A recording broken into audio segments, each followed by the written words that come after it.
Hello friends, मेरा नाम है अनुभव। आप देख रहे हैं एजुएन। एजुएन के इस वीडियो सेगमेंट में क्या बात होने वाली है, ये तो आपको थंबनेल में ही दिख गया होगा।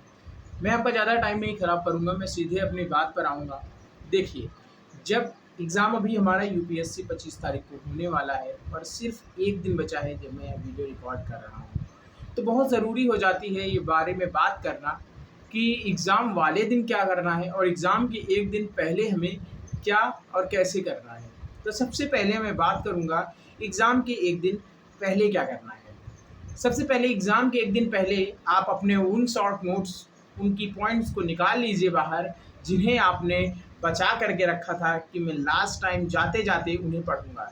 या ऐसी चीज़ों को रखिए जिनको अक्सर आप भूल जाया करते हैं, उनको आपने अगर फ्लो चार्ट के रूप में बना के रखा है, तो उनको रीड करने का टाइम आ गया।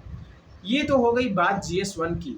जीएस जी हाँ, ये अभी मैं बात कर रहा था जीएस 1 की। वहीं सीसैट के लिए मैं आपको बस यही कहूँगा कि जितना हो सके आप आज का दिन और कल के दिन, यानी अगर आपके मतलब कि एग्ज़ाम से 2 दिन पहले, ठीक है? जैसे मैं ये वीडियो 23 तारीख को रिकॉर्ड कर रहा हूँ, तो 23 और 24 ये 2 दिन एग्ज़ाम के पहले वाले रीडिंग कॉम्प्रिहेंशन को बहुत ज़्यादा डेडिकेट करना है आपको।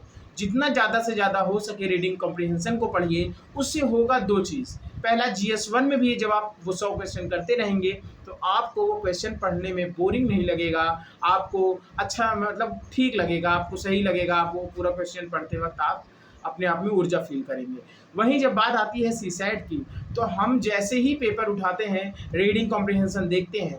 अगर हम रीडिंग कॉम्प्रिहेंशन की ज़्यादा प्रैक्टिस नहीं करेंगे इन 2 दिनों में, तो होगा ये कि अगर हमारे सामने कोई बड़ा रीडिंग कॉम्प्रिहेंशन आ गया, तो हम तुरंत उससे भाग खड़े होंगे। शायद हमें उसको कर लेना चाहिए, पर हम भाग खड़े होंगे।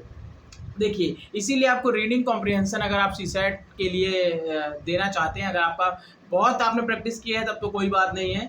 लेकिन आपको मैं कहूँगा, अगर आपने रीडिंग कॉम्प्रिहेंशन को अभी लाइटली लिया है, तो ये टाइम आ गया है आपको रीडिंग कॉम्प्रिहेंशन 2 दिन डेडिकेट करने का।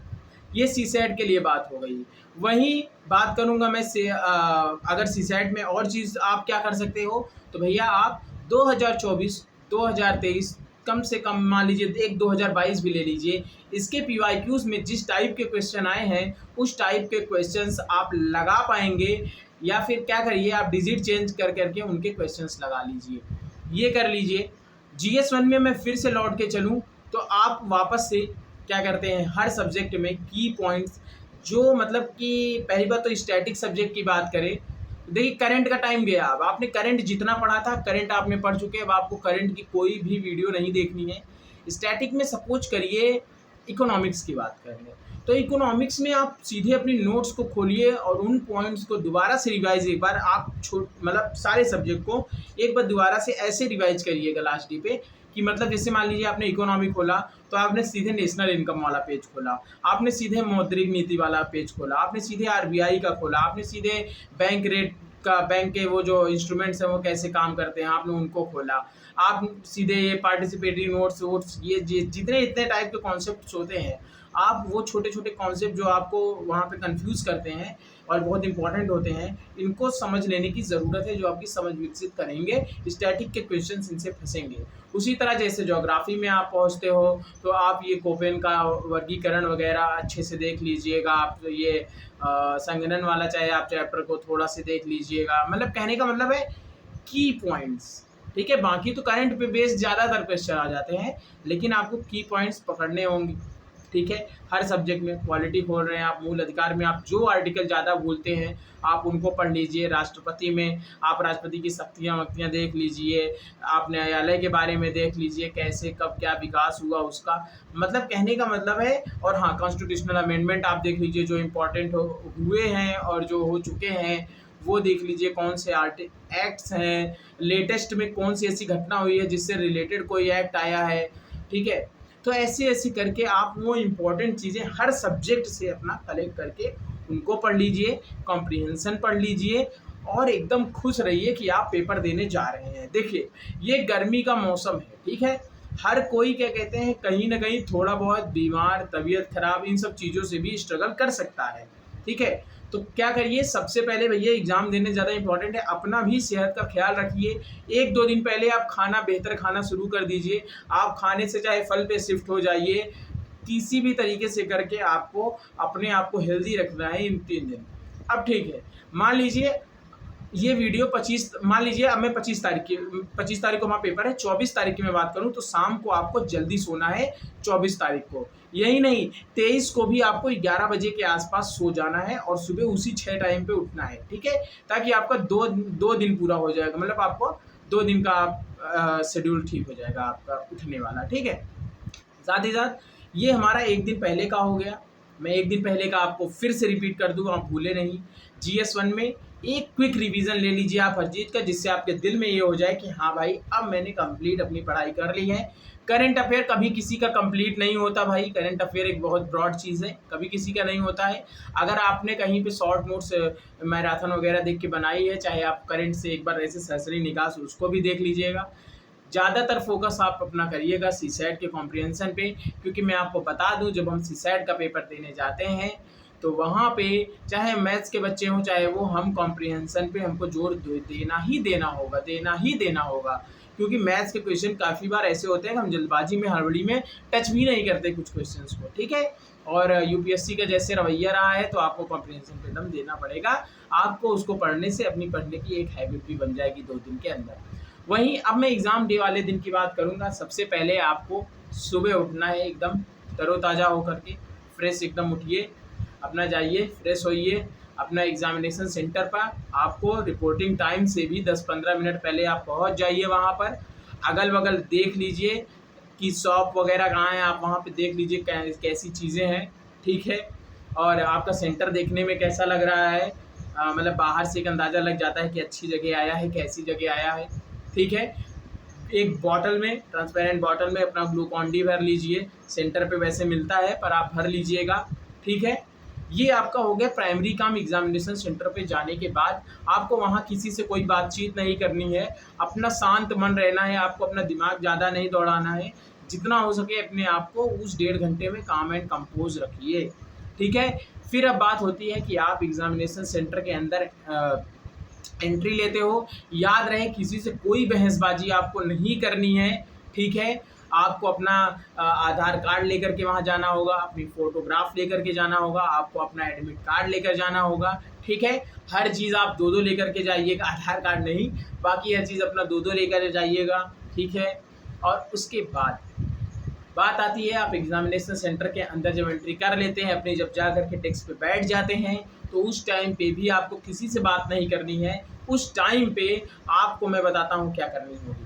उस टाइम पे आपको दिमाग में ये लगाना होगा कि भाई देखो, मेरे से किसी भी तरीके से पेपर में के OMR सीट में भरी हुई डिटेल्स मेरे से गलत ना भरें। एकदम दिमाग में चलाइए कि डिटेल मेरी अच्छी भरी होनी चाहिए। साथ ही साथ आपने जो घर से प्लान बना कर गए हो, वो प्लान को एग्जीक्यूट करने के लिए एक बार लास्ट में प्रण ले लेना है कि मैं जो घर से प्लान अपना बना के आया हूँ, मैं वैसा ही प्लान यहाँ फॉलो करूँगा। मैं सडनली अपना प्लान कोई चेंज नहीं करूँगा। जैसे मैं आपको सबसे पहले बताऊं, आप अगर आप पेपर अपना उठाएंगे, ठीक है, आपको 9:30 बजे आपको पेपर मिला, आप पेपर खोले, सीधे आपको क्या करना है, अपने डिटेल्स को ठीक से भरना है। मैं बोलूँगा पेपर कोड आप तब तक मत भरिएगा जब तक सबको पेपर मिल ना जाए, ठीक है? तब तक आप अपना OMR शीट में पेपर का कोड मत भरिएगा। मेरे साथ ये गलती हुई थी, मतलब मैंने गलती की नहीं थी, मैंने भरा नहीं था, इससे मैं बच गया। मेरी 2 बार मेरे को गलत पेपर थमाया गया था हाथ में, ठीक है? तो ये चीज़ बिल्कुल ध्यान रखिएगा, कैरियर चौपट हो जाएगा आपका, 1 साल बेकार हो जाएगा, ठीक है? साथ ही साथ आपको वो रेनॉल्ड वाली आपको बॉल पॉइंट पेन लेके जानी है, जिससे आप गोला जल्दी भर सके। और एकदम 1 से 10 या 1 से 20 क्वेश्चन करने के बाद आप आराम से अपना OMR तुरंत लीजिए, अपना OMR भरिए। भरते वक्त ध्यान रखिएगा कि आप खाली जगह पे, जैसे मान लीजिए 4 के बाद 5 खाली किया है आपने और आपको 6 में भरना है, लेकिन आप ध्यान नहीं दिए 4 के बाद 5 वाले में ही 6 वाला भर दिए, तब ऐसे गलती होती है। मेरे से 1-2 गलतियाँ हुई हैं पास्ट में, ठीक है? तो मैं चाहूँगा आप ये गलती ना करें। और एक सबसे बड़ी बात जिसके ऊपर मैंने वीडियो भी बनाई थी, एग्जामिनेशन सेंटर में भाई आप उस चीज़ की शिकायत करिएगा, अगर आपके छत के ऊपर, आपके अगर सर के ऊपर पंखा वगैरह ना रहा तो आप तुरंत पेपर शुरू होने से पहले तत्काल इस चीज़ के लिए तुरंत लड़ जाइएगा, कोई दिक्कत की बात नहीं है। साथ ही साथ जब आप एग्जामिनेशन के लिए जब आप बैठे हों और 9:30 बजे के एग्जैक्ट टाइम पे अगर आपके हाथ में आपका पेपर नहीं है, 9:30 बजे, तो आप तुरंत वहाँ पे शोर मचाइए कि सर मेरे को 9:03 पे पेपर मेरे हाथ में आया है, इसलिए क्या कहते हैं 9:02 पे आया है, जितना भी मिनट लेट हो आप तुरंत उसी वक्त कर दीजिएगा। मेरे साथ हुआ था 8 से 9 मिनट के बाद मेरे हाथ में 6 मिनट के बाद मेरे हाथ में 4-5 मिनट के बाद मेरे हाथ में पेपर आया था।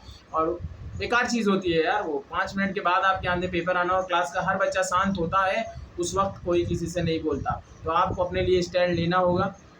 हो सके यूपीएससी अगर कुछ ऐसा सुधार की हो कि वहाँ पे अपना कोई मेंबर रखे जो ये सब चीज़ों को देख सके तो बेहतर होगा, नहीं तो भैया यूपीएससी राम भरोसे।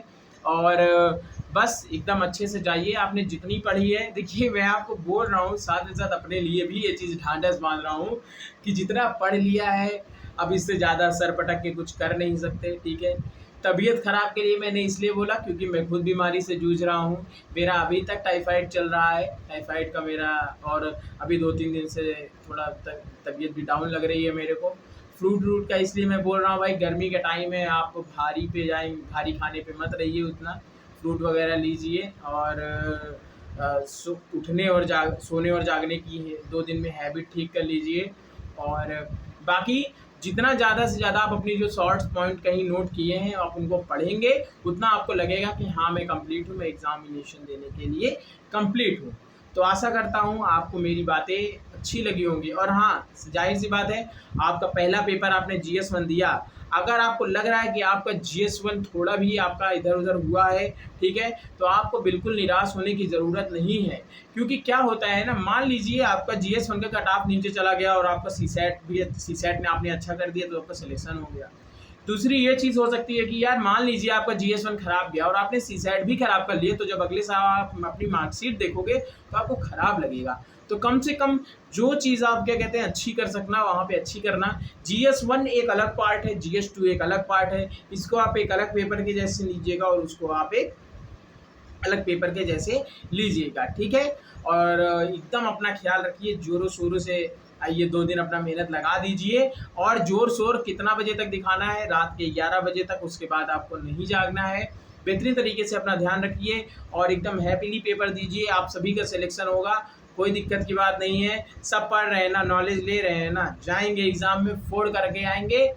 गुड बाय, नहीं गुड बाय नहीं, सॉरी गुड बाय नहीं बोलूँगा, मैं बोलूँगा फिर मिलेंगे।